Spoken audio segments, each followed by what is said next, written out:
బంగారం రేటు పెరిగిందనేది పాత మాట, ఇంకెంత పెరుగుతుందో అనేది ఓల్డ్ డైలాగ్. అయితే మరి ఇప్పుడు కొత్త మాట ఏంటి? ఈ ప్రశ్న ఖచ్చితంగా వేసుకోవాలి. ఎందుకంటే అప్ ట్రెండ్ సాగినంత కాలం పసిడి కొనుగోలు చేసిన వారికి అంతా బాగానే ఉంటుంది. ఒక్కసారి ట్రెండ్ రివర్స్ అయితే పరిస్థితి ఏంటి? అసలు గోల్డ్ ట్రెండ్ ఎందుకు రివర్స్ అవుతుందంటారా? స్టోరీ చూడండి, మీకే తెలుస్తుంది.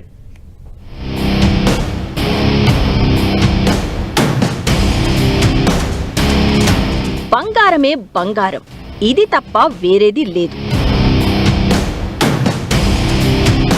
వేలం వెర్రిగా జనం, పొంచి ఉన్న ప్రమాదం.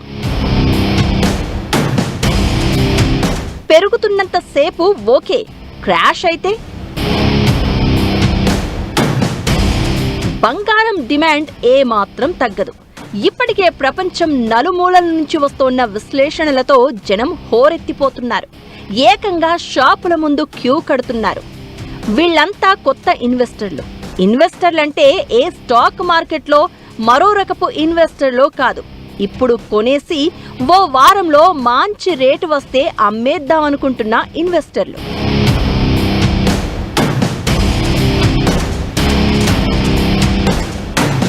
ఇది ప్రొద్దుటూరులో సీన్.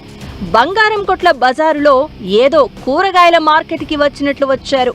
వీళ్లంతా ఎందుకింతగా హడావడి పడుతున్నారంటే గోల్డ్ ఇప్పుడే కొనెయ్యాలి, ఆ తర్వాత లాభానికి అమ్మేయాలి. ఈ ఆత్రంలో పాత బంగారాన్ని కూడా తాకట్టు పెట్టి మరీ డబ్బు తెచ్చుకుంటున్నారు, తిరిగి బంగారం కొంటున్నారు. ఈ సైకిల్ గోల్డ్ రేటు ర్యాలీ నడిచినంత వరకు బాగానే ఉంటుంది. ఒకవేళ పొరపాటున రేటు ఓ 20-30% నష్టపోయిందనుకోండి, ఏం జరుగుతుంది? జస్ట్ ఊహించుకోండి. అంతదాకా ఎందుకు? బంగారం తులం రేటు జనవరి 29న 1,90,000 వరకు పలికింది. అదే రేటుతో పోల్చితే నెక్స్ట్ డే అంటే జనవరి 30న 8% నష్టపోయింది. ఈ ట్రెండ్ కనుక మరికొన్ని సెషన్స్ నడిస్తే కేవలం లాభం కోసమే కొన్నవాళ్ల పరిస్థితి ఎలా ఉంటుంది? గ్యారంటీగా బుక్ అయిపోయినట్లే కదా.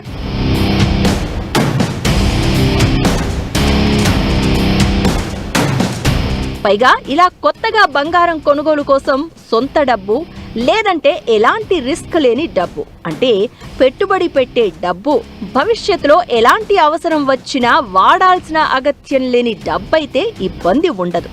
కానీ రియల్ ఎస్టేట్ కోసమో, ఇల్లు కొనుగోలు కోసమో, స్థలాల కొనుగోలు కోసమో అట్టి పెట్టుకున్న డబ్బైతే మాత్రం ఒళ్ళు దగ్గర పెట్టుకుని ఉండాల్సిందే. ఎందుకంటే బంగారం ధర అనేది గత ఏడాది కాలంగా పెరుగుతూనే ఉంది. జనవరి 30, 2026 వరకు ఎక్కడా తగ్గలేదు. అంతా సాఫీగా సాగితే ఏ సమస్య లేదు. కానీ వరుసగా ఓ 10 రోజులు రోజుకు ఓ 3,000 నష్టపోయిందే అనుకోండి. అప్పుడు ఈ ఆల్ టైమ్ హై రేట్ దగ్గర కొనుగోలు చేసిన వారి పరిస్థితి ఏంటి? అందుకే కదా కీడెంచి మేలెంచాలని అంటారు. గోల్డ్ పెద్ద పడకపోయినా సిల్వర్ ఎక్కువ పడచ్చు, ఎక్స్ట్రీమ్ గా పెరిగింది కాబట్టి. కానీ ఇది 1 స్టెప్ బ్యాక్వర్డ్ 3 స్టెప్ ఫార్వర్డ్. అంతకు ముందు ఎట్లా అనుకున్నామో ఇప్పుడు 2 స్టెప్స్ బ్యాక్వర్డ్ 3 స్టెప్స్ ఫార్వర్డ్ అన్నట్టు ఉంటుంది. సో ఈ రీట్రేస్మెంట్ అనేది అవకాశాన్ని సద్వినియోగం చేసుకోవాలి డెఫినెట్ గా. ఎందుకంటే కొనటం కూడా ఇప్పుడు ఫ్రెష్ ఎంట్రీ కూడా స్టాగర్డ్ మేనర్ లో ఎంటర్ అవ్వాలి. అంటే ఒక 100% పెడదాం అనుకున్నప్పుడు 25%, ఒక 20% పడ్డప్పుడల్లా 25% పెడితే మంచిది.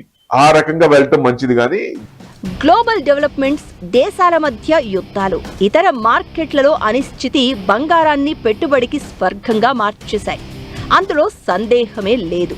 కానీ ప్రపంచ ఆర్థిక వృద్ధి గాడిలో పడి అన్ని దేశాల మధ్య ఉద్రిక్తతలు చల్లారితే ఇన్వెస్టర్లు గోల్డ్ నుంచి ఖచ్చితంగా ప్రాఫిట్ బుక్ చేస్తారు. అది ఔన్స్ 5,000 దగ్గర మొదలు పెడితే $4,000 వరకు దిగొచ్చు. మన దగ్గర దేశీయంగా కూడా అదే ట్రెండ్ ప్రతిఫలిస్తే ఈ 2 లక్షలకు అటూ ఇటూగా ఉన్న రేటు ఏ 1,25,000కో ₹1,00,000కో కూడా చేరొచ్చు. ఇవన్నీ కూడా రిస్క్ ఫ్యాక్టర్స్.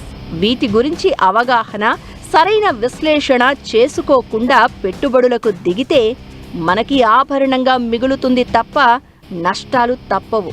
ఇది గుర్తుంచుకోవాల్సిందే.